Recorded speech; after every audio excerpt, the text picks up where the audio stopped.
ამ არჩევნების მნიშვნელობაზე საუბრისას შეგვიძლია შეხედო ორნაირად. ერთი რაღაცა ოპოზიციონერი რო ხარ, რა მნიშვნელობა აქვს თვითმმართველობის არჩევნებს შენთვის, ან ზოგადად თვითმმართველობას რა მნიშვნელობა აქვს და მეორე გირჩის ამ კონკრეტული სიტუაციიდან გამოსახედიდან რა მნიშვნელობა აქვს. პირველი რო გითხრათ, პირველ შემთხვევაში თვითმმართველობის არჩევნები გამოიყენება მხოლოდ საკუთარი პარტიული აქტივისტთა საქმეებლად ხოლმე რეგიონებში.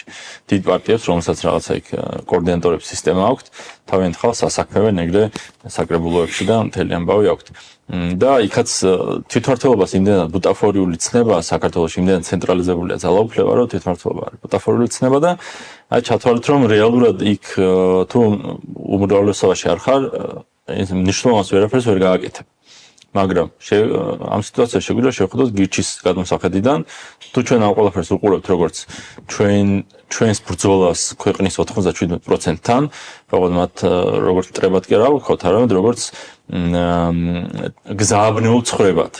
და ამ გზააბნეულ ცხრებს რო რაღაცა გზავაჩვენოთ და უფრო მეტი გადმოვიდეს ჩვენსკენ და თვალი აეხილოს და მოსმენა ისწავლოს და ანალიზი ისწავლოს და თავის საყვარელი პოლიტიკოსების ქმედებების განხილვა ისწავლოს. აი ამ პროცესად თუ შევხედავთ, მაშინ ჩვენთვის ძალიან დიდი მნიშვნელობა აქვს.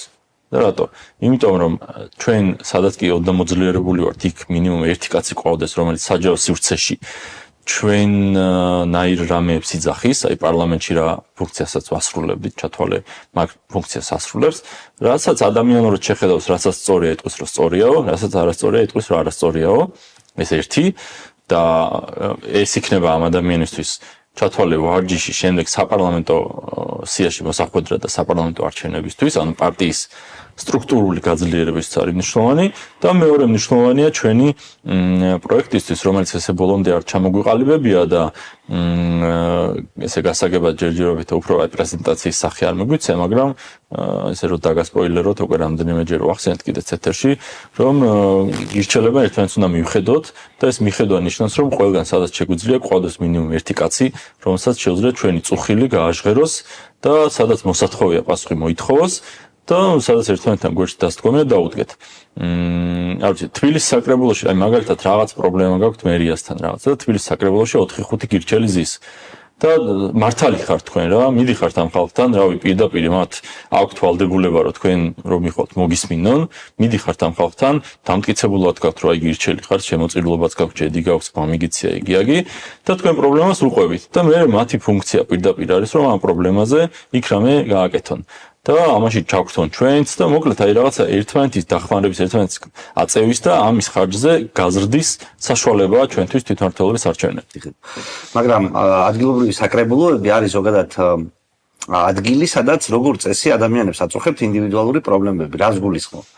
ადამიანს ჭირდებათ მაგალითად მშენებლობის ნებართვა, ჭირდებათ რაღაცა ხის მოჭრა, შეიძლება ჭირდება რაღაცა გზის გაკეთება, შეიძლება რაღაც კომუნიკაციების, რაღაც მილიონი სხვადასხვა ტიპის პრობლემებია, რომელიც ინდივიდუალურია თავისი შინაარსით.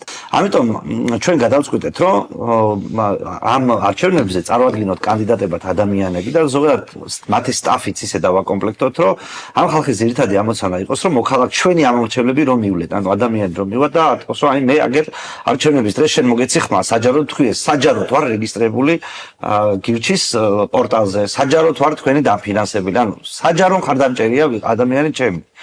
ჩვენს იმ ადამიანებს, რომლებიც იქნებიან საკრებულოს წევრები, ექნებათ მოვალეობა, რომ ამ ხალხს დაეხმაროთ. დაეხმაროთ ნიშნავს, რომ შეყვენ, აი საკრებულოა, ხო იგზის რაღაცა დეპარტამენტის თანამშრომელი, რომელთანაც თქვენ რაღაც საქმე გაქვთ კონკრეტული. იმიტომ რომ რაღაცას არ გაძლევთ. ჩვენი საკრებულოს წევრი უნდა იყოს ისეთი ადამიანი, რეპუტაციული, რომელსაც შეეძლოს მისვლა, გარკვევა. ანუ წარმოიდგინეთ, რომ რაღაც სისტემის შიგნით, რომლის დახმარება თქვენ ხშირად გჭირდებათ, ყავთ თქვენიანი ადამიანი და არ ეძებთ ნაცნობს. ანუ ამ ადამიანს თვითონ უნდა ყავდეს იქ ნაცნობები, უნდა ქონდეს გამული ისეთი ურთიერთობები, რომ ჩვენი ამომრჩევლები არ იყვნენ დაჩაგრულები ზოგადად. არსებობენ ქართული ოცნების ამომრჩევლები, რომელსაც ყავთ რაღაცა საკუთარი მაჟორიტარი ისა და იქ მიდიან. მაგრამ მე ზოგადად ქართული ოცნების ამომრჩევლზედაც ვიტყოდი იგივეს, რომ როგორც წესი მთავრობაში როა კაცი ნაკლებად ხელმისაწვდომია ის და ბევრი საქმე აქვს, შენთვის არც ალია, ანუ იცის რომ ის იქით გზა არ აქვს და ასე შემდეგ. ამიტომ მე გირჩევდით, რომ